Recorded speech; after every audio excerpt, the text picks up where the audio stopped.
Hi, I'm Michael Glennon from Glennon Capital. Hi, and I'm Campbell Dawson from Elstree Investment Management. And today we're going to be talking about China, what our views are and what we think about China and its impact on the Australian market. And how's China been in your sector in the small caps, Michael?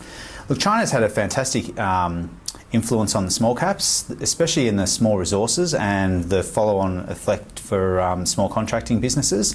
So we've seen a lot of small resource companies that have gone from exploration and project stage to all the way through to development and then acquisition.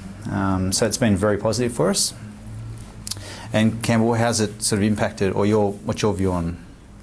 Well, we think China's an accident waiting to happen. So, there's a good parallel. Brazil was a super economy back in the 70s and had 10 years of growth, but followed with 7 years of negative growth. So, we kind of think maybe it doesn't happen this year, but it'll happen soon, and the longer it takes to happen, the bigger the train smash will be. So if we get, a slowdown of growth or even negative growth like we had in Brazil, what does that mean for some of these miners and mining service companies, Michael?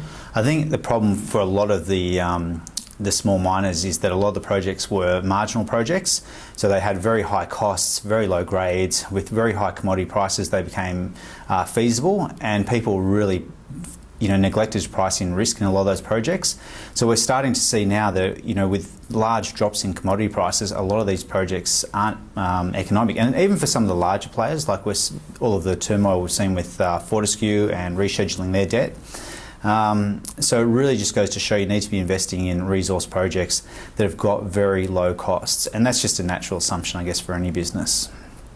Yeah, and maybe we see multiples fall as well, so, Definitely. Look, we think it's been very expensive. And you start to see a lot of that project work that was going through to some of the contract miners like the Monadelphuses and the Lycopodiums.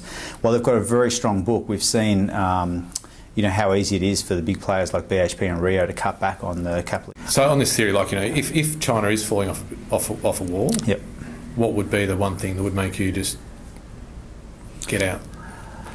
Look, we're already completely out of our resource exposure at the moment because we have been concerned about commodity prices and about the lack of risk in the resource projects. We're very conservative the way we value the resource stocks. We need to make sure there's a very big margin of error there for changes in commodity prices, but also the change in labour prices that affects the economics of the project. So, we've seen costs in China increasing. We've seen growth slowing in China. We've seen demand reducing for bulk commodities being exported from Australia, and we've also seen at the same time a lot of marginal projects coming on. So I think it is an area you can stay away from. Australia's been riding the back of that resource boom for quite a while. So the rest of the economy we're quite concerned about. We think that interest rates are too high, which has forced the dollar to be high, and so our portfolio is actually positioned very defensively in light of that situation.